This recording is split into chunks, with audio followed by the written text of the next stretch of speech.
So I'm just going to talk through how to use the shuttle chair. So typically therapy will initiate this with a patient who is not able to stand and transfer.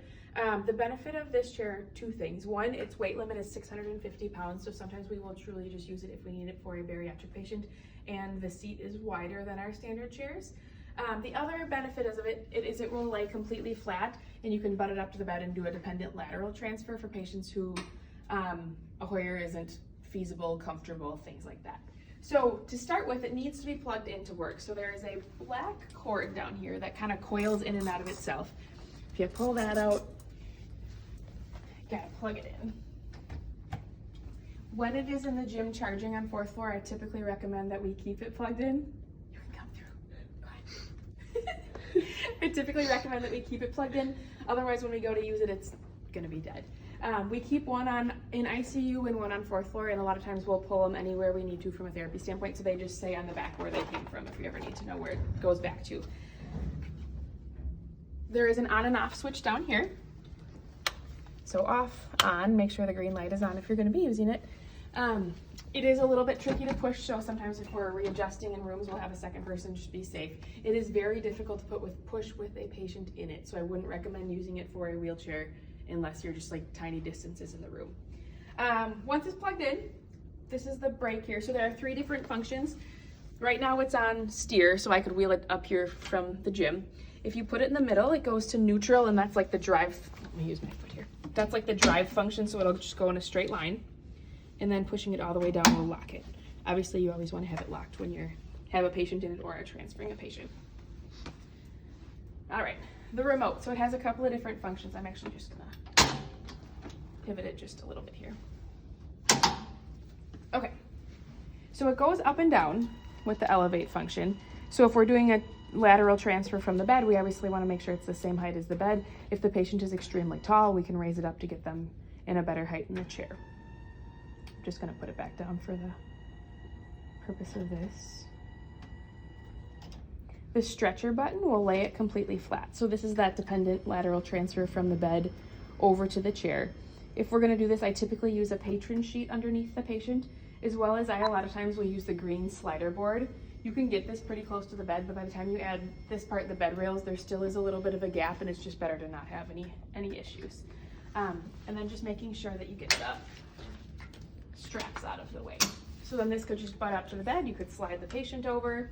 From here, you're just going to push the chair button to get them back up into the chair position. Depending on the patient, we'll kind of stop it wherever they feel comfortable. I rarely probably put someone all the way up. The other nice thing is this recline position will actually tilt the chair in space. So if it's someone that we're worried about maybe sliding forward, trying to get up on their own, falling out, hopefully that's not the case, you can actually kind of tilt it in space to tuck their butt back down into the seat a little bit. And then we can also use the elevate, up and down button here too.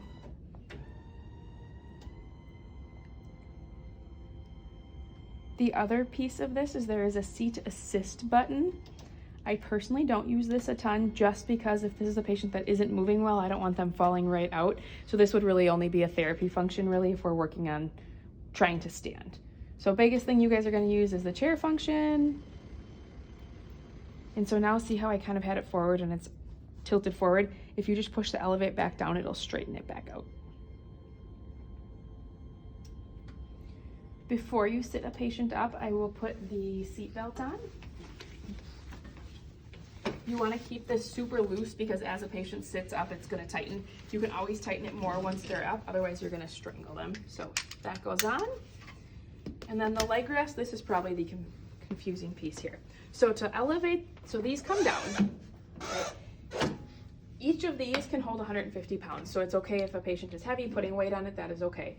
They do elevate. To kind of lock it in place, you're going to pull this up, okay?